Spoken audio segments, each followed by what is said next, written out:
You were the first person I ran into who was, yeah, I think you were in the bit for trying to find other vCISOs. Like, I'm a vCISO, I'm looking for other vCISOs. So I was like, hey, I got questions. And again, personality and what have you, it definitely not gatekeeping. It was definitely on the helpful sponsorship type level. Like, hey, we can talk about this, and I'll come on the podcast. So initially that was going to be the podcast, but again, your story, the recipe, like I think I'm getting a lot of keys here that will help a lot of people. So that's why I've pivoted so hard from the initial questions. We'll get there. Well, this is all good stuff, but I have to ask the question. So what is a day in the life of a vCISO? Like, what does that look like? Okay. So we understand, let's just say, let's normalize Chief Information Security Officer. So what a Chief Information Security Officer basically is that person that is managing the processes around the technology that happens for an organization, right?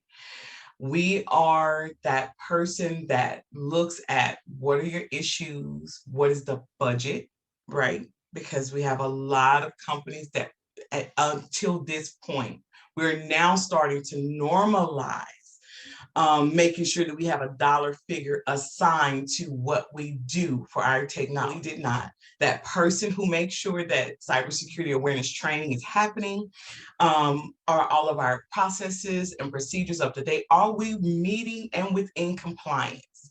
So Chief Information Security Officer, boom, kind of in a tight little bubble right there, okay? Virtual means you have a lot of companies that need everything I just said, but I cannot afford to necessarily keep you on staff for the whole year. And I think in a lot of ways, in some cases, it's because we still have not completely recognized the need for a CISO, right?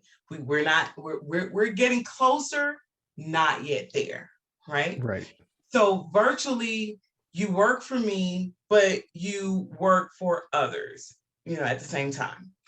The way we structure it at Direnzic, sorry, I'm not plugging myself, I'm just saying the way we structure it. No, go ahead. Okay. What we like to do is we'll get like a Chief Information Security Officer that has specialized in a particular arena. So like for us, we do municipalities. We have, it's a lot has taken off in the arena of manufacturing around cybersecurity. You realize you have all of these hacking and leaving ships in the maritime. They can't get in and out of the ports, and or you can't export in and out because you don't have your cybersecurity frameworks in place, or your firewalls are set up to be able to do business the way you're supposed to.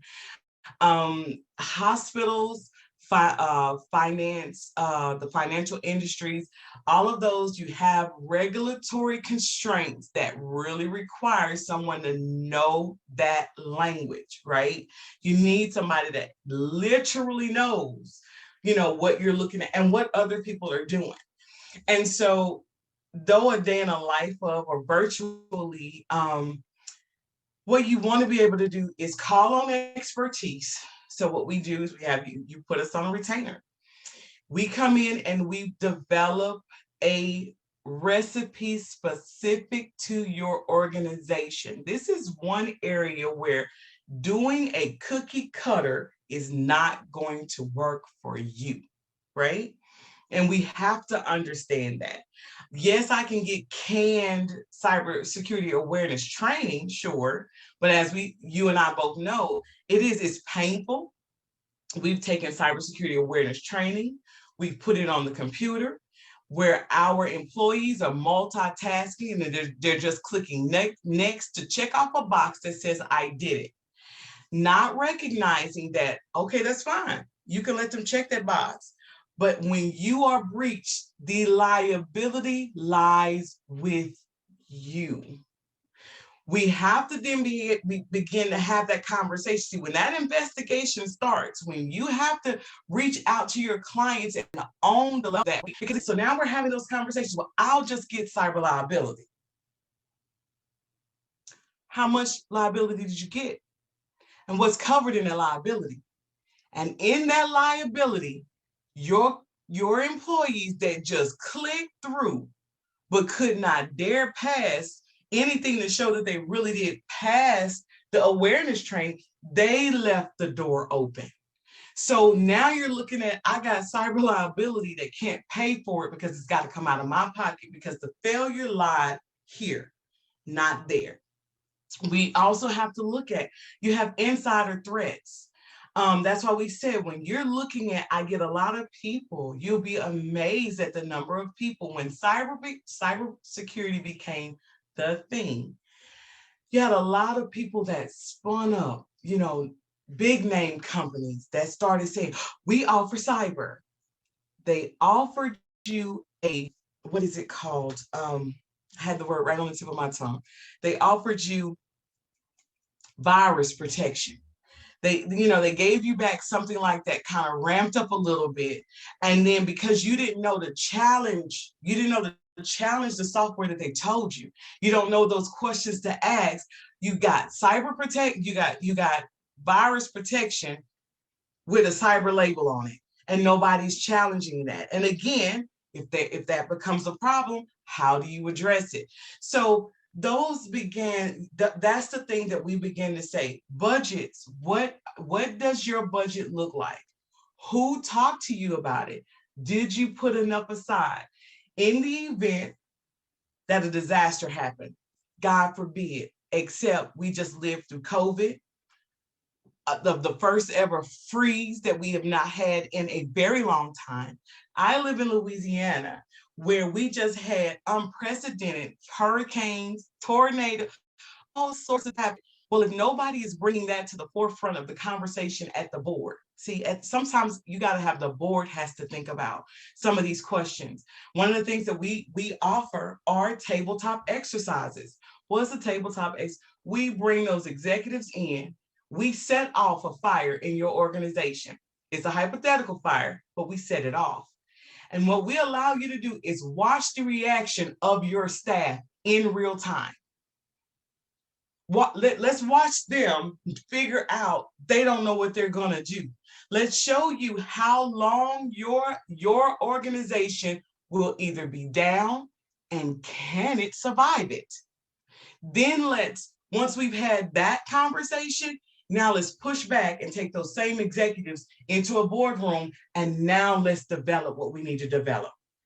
Right? Let's write that out, and so that we can safely secure our investment, which is our organization. Because the key is not to lose your organization.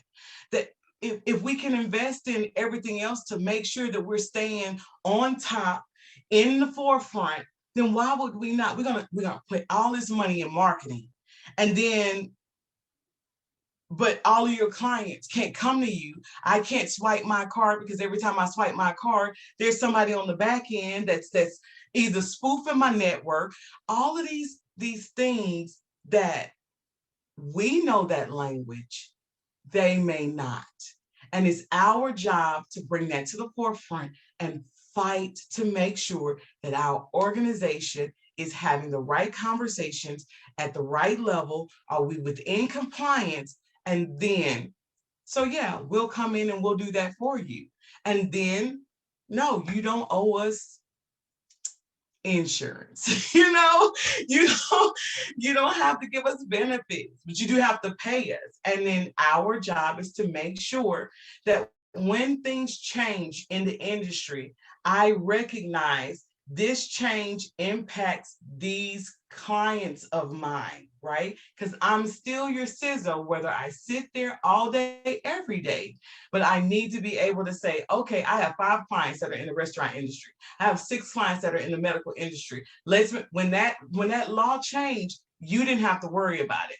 My job was to come back and make sure I told you what you needed, and let's put a plan around it.